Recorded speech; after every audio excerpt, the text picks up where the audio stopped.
So we all know how frustrating slow Wi-Fi or intermittent connection can be, whether that's buffering on Netflix or being dropped out of a Zoom call. So here are 5 main components for a good Wi-Fi. So the first one is your incoming line. So this is what you pay your internet service provider for, whether that's BT, Sky or Virgin.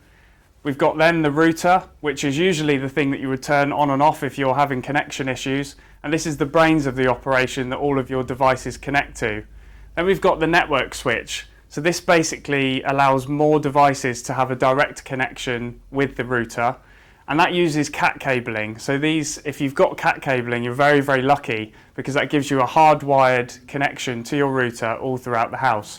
And one device that uses this is the access points. So essentially, these will be strategically placed throughout the house so that you have the best connection in each room. And if you find that you've got all of these provisions in place but you're still getting slow speeds, then we'd recommend seeking professional help because there might be something a little bit more complex at play.